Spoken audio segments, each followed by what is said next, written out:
You know, once in a while I get comments from people who are indeed international, people who are watching from all over the world. Because I'm a guy who lives in Vancouver. I talk about the Canucks, I talk about the Habs, I talk about the Red Wings, I talk about other NHL teams too, but once in a while I get some very cool comments, people who pop into our streams from Germany, from Chile, from Sweden, from Finland, all over the world, I say. And for those of you who are Red Wings fans, who do indeed live in Sweden, because I do know that the Red Wings do have some support from my Swedish comrades over there because of the history between Swedish athletes and Detroit, you guys are probably really happy right now. Because earlier yesterday, Team Sweden revealed what was their full roster for their World Juniors camp. Now, this roster, it's huge, but there are going to be cuts made. So this is not the final roster, this is just a big pool of guys they're bringing over and, picking and choosing who's actually going to be a part of the final World Juniors squad. If you take a look at it, there are 4 goaltenders, and I cannot count off the top of my head how many defensemen there are. I think there's 12 if I did the proper mental math in my head, and then for the forwards you have a whole bunch of other guys over there, at least 15 forwards. And out of this very big group, there are 7 Detroit Red Wings prospects. Let's go over every single guy who has made Team Sweden's preliminary World Juniors camp roster who happens to be a Red Wings prospect, and just give a little status update as to what's been going on. Because with a lot of these guys, we've spoken about them a ton before, but there are some new ones that are bringing themselves into the conversation that we haven't really been giving the limelight all too much over to. So, let's start things off by going over to the defensemen, because the defensemen, if you sort it by this order, which I don't know what it is, I think it's just alphabetically by last name. Yes, that's what it is.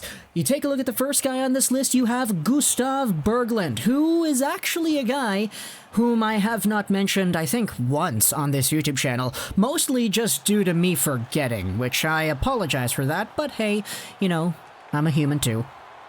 Gustav Berglund is a Detroit Red Wings prospect drafted out of the 2019 NHL entry draft in the 6th round, 177th overall. He's a right-handed defenseman, 6'2", 194 pounds, born in January of 2001. He's 19 years old, played last season split between the Frölunda Junior 20 Hockey Club and the Super Elite, and the SHL full-time.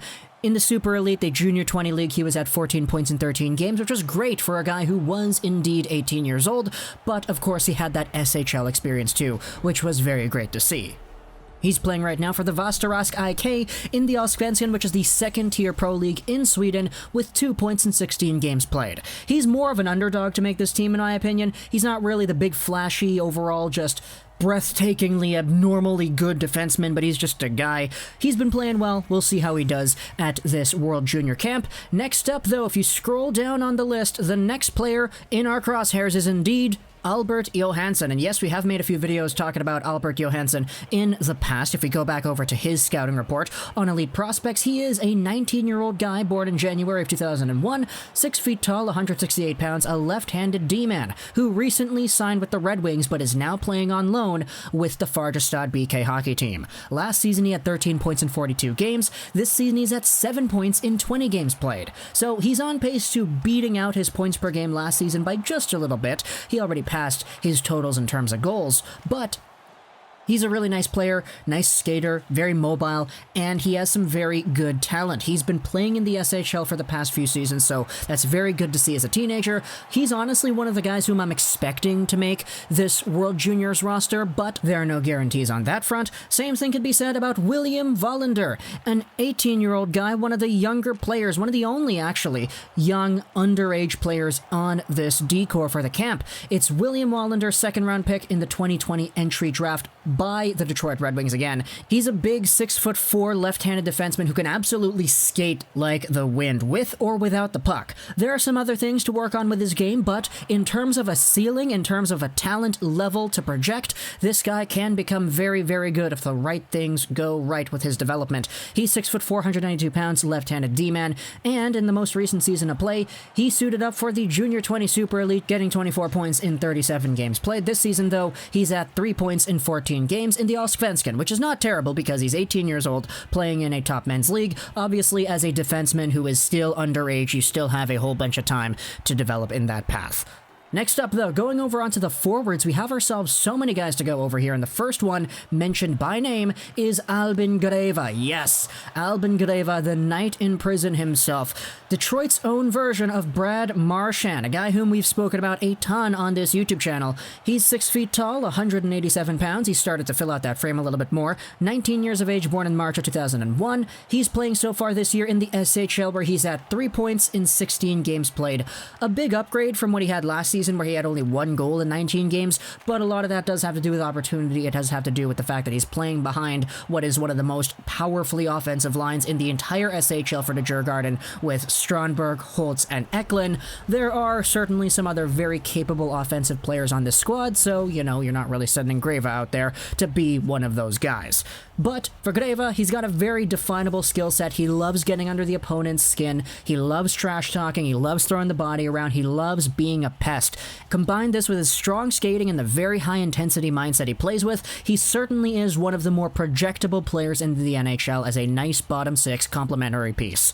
He's a guy who I think probably makes the World Junior team just on his skill set alone, because there isn't really anybody else who goes out there in a Swedish hockey system that just absolutely terrorizes opponents. It's really uncanny for Swedish hockey players to have that kind of playstyle, so for Greva, I think he has his own spot here to lose. Next up, going over onto the other Red Wings forwards who are on this squad, we have ourselves Theodor Niederbach, and yes, he has actually been on the up and up as of late. He's a very, very good, nice late round pick by the Red Wings, taken in the 2020 entry draft, and he actually has a twin brother, which we haven't spoken about at all in this previous few months talking about this guy, but hey, weirder things have happened. We've said that before in the video. He was drafted 51st overall in the second round, of 5'11", 172-pound forward. He played most recently with the Junior 20 Super Elite for Lunda Club, 48 points, 40 games after missing out a full season's worth of development. This season, though, in the National, 35 points, 19 games, very good. And because of that, he was promoted to the #1 Frölunda Pro League. He hasn't been producing at that level, but hey, 10 games played, it's still very good for a guy who spent the majority of his development in the lower tiers.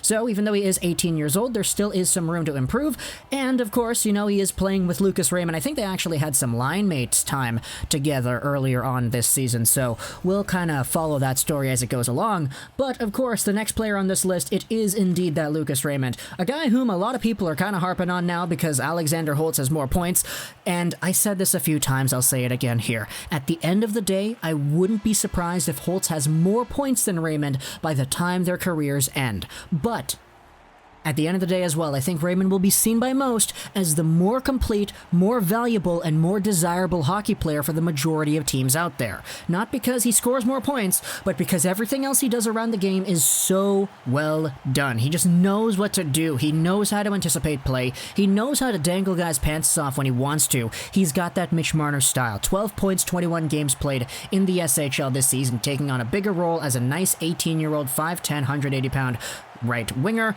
So there certainly is a whole bunch of time to go here for Lucas Raymond. He is still only 18, FYI, so even though Holtz may get more points, Holtz may get more goals, Raymond still has a whole bunch of very projectable qualities into the NHL. You can play this guy anywhere, power play, PK, first line, third line, whatever, and he's going to contribute and do his part.